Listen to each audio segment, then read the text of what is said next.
I think it's going to be an interesting year. There are a lot of changes going on. I mean, there are points of distribution changes happening with many of the brands. They're reducing them. We're trying to change how they operate with retailers.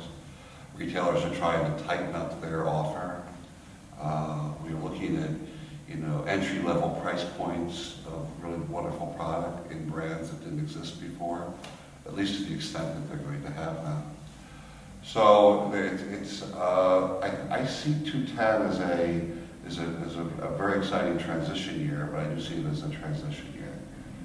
Our sense is that the early half of the year will be into probably low mid-single digit growth. It'll be growth. We really believe there's growth, and I think probably one of the beauties of the moment is we can actually predict something, which we couldn't obviously through much of last year. So I think I'm feeling a little more optimistic about fall, particularly we know the third quarter was a tough one, but I think we do much better in the fourth quarter. I really, even though we performed better this year in the fourth quarter, I think that we have a number of significant opportunities where we can service customers. The one thing we're not going to do is we're not going to go crazy by excessive amounts of product again. We need to maintain a supply-demand that works for us. And one of the beauties of what's been happening, I would say probably since November is when it began. We saw it with full-price goods, where the customers, I don't think, believed that we weren't going to mark down early, that the industry wasn't going to go crazy. I think that they felt that we were going to go back to buying too much product again. And what we're seeing is people are coming in, and our sales associates are saying to them, if you like this, you better buy it, because it probably won't be here. If it's a good item, it probably won't be here next time we read, because there's no more. This is what we own. And it's a big psychological change that we're seeing very, very positive response to. And it's a good selling technique.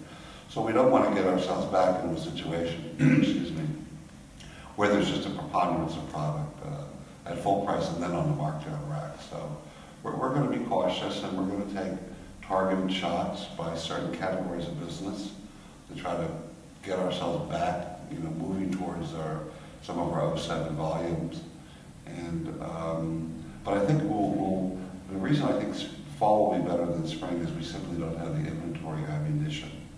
We can't get the inventory for spring. We've had certain categories, for example, like shoes and handbags, since November have just, crazy exploded. We were totally unprepared.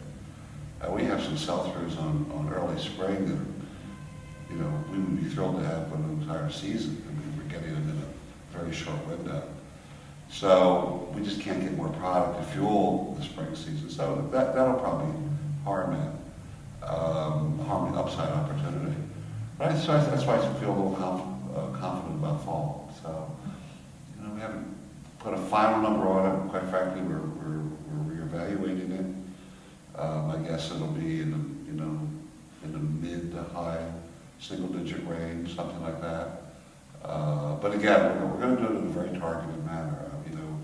Our expectation is not to come out of this with a quick one-year turnaround. I mean, 2009 was about surviving and recoursing our business and evaluating our strategy and trying to make adjustments, significant adjustments, I might add. But they're still in the early stages, and my guess is 10, we're going to see the beginnings of coming out of it, and hopefully some degree of normal in 11. But I'll probably be able to tell you that much better a year from today.